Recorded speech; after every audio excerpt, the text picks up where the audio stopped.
the narrative continues to get perpetuated as often as it possibly can. I'm not feeling it. I know how these companies are. We like to come at everything with the perception that these corporations are somehow going to make money with us. And that's not their plan. They want to make money off of you. Okay. So we'll see. I mean, but it's cool. Everything has been up. Everything has been pumping. I just looked. Cardano is up like 30% since the beginning of April. Okay. Everything is doing well, and it's probably going to continue doing well from here, but we'll see what happens. I found this interesting. And it kind of plays into what I expected already, because, I'm like, why would Solana be a part of this? Come on. And I'm like, of course, they bought their way in. And I assume that, and I've said as much, but you never really know for sure. But Consensus Solana Uniswap CEO donated to Trump's $239 million inauguration fund.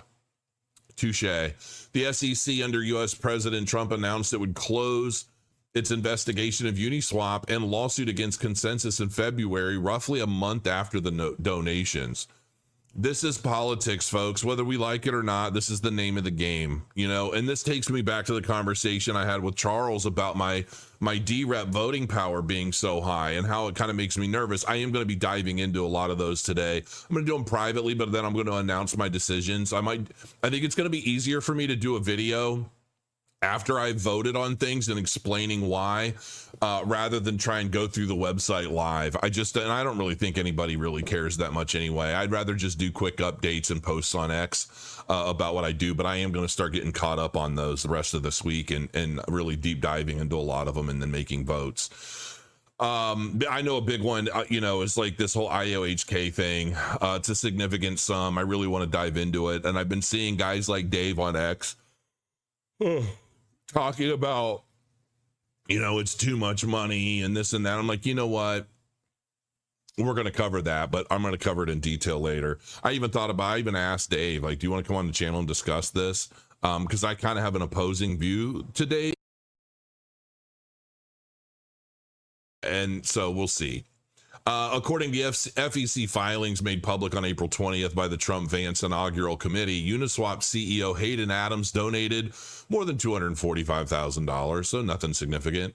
Solana Labs donated $1 million. Big spenders. And software firm Consensus. I think it's funny. Solana, of course, basically like 10x's everybody else's donation. Like, please include us. Please ignore all the shit about us. We're good. As long as we can help you with some cash flow, you give us a break. Many major crypto firms had previously announced their support of Trump through donations to the inaugural fund, including Coinbase, Ripple Labs, Kraken, Ondo Finance, and Robinhood. So there you go. When you really look at the money and you follow the money, so much more makes sense about Solana and how they kind of continue to be where they're at. But hey, man, that's the way the game is played, so I can't fault them. Good on them. Institutions break up with Ethereum, but keep Ethereum on the hook. Longtime investors are slashing their Ether balances as Ethereum begins self-improvement to fix its base layer. Well, unfortunately, it's too little too late. I'm sorry. If it affects anything, it's not going to affect anything until 2030. So Ethereum is entering one of its most precarious periods since its inception. Usage on the base layer is plummeting. Core metrics are nearing multi-year lows, and even co-founder Vitalik Buterin is proposing a radical architectural overhaul. Folks, this is the problem with build fast and break things. It just doesn't go long term. And if you're trying to stand the test of time, you have to do things right from the beginning. And I commend Ethereum on everything it's accomplished. I mean, the majority of us would not be here right now if it were not for Ethereum. I do believe Ethereum deserves its place in the Smithsonian. Okay. But I think its course is ran. And, will it rise again with some dramatic changes and alterations to its platform? Maybe it will, and I hope it does. But as of right now, it seems like they're trying to follow in the footsteps of Cardano.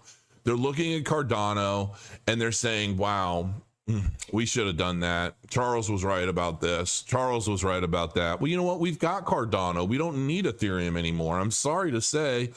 And that has been my contention, if you will. I don't know what those have been my thoughts for years now.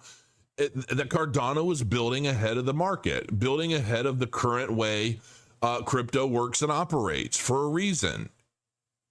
Mass adoption, throughput, scalability, interoperability, all of the different things that I thought, all those little words that I throw out all the time. That's the whole point of Cardano. And now we're seeing blockchains like Ethereum, they want to try and play catch up. They went from proof of work to proof of stake. I mean, basically, if you want to know what Ethereum wants to become, just continue watching Cardano grow over time. The problem is that Ethereum is a very, very different animal, and I think you're trying to put different shades of lipstick on a pig that just don't match its skin tone. And that's the way I look at it. You know, hopefully things will improve for Ethereum, but I don't see them happening. And I definitely believe that. Now, that's not to say that Ethereum's not going to go up.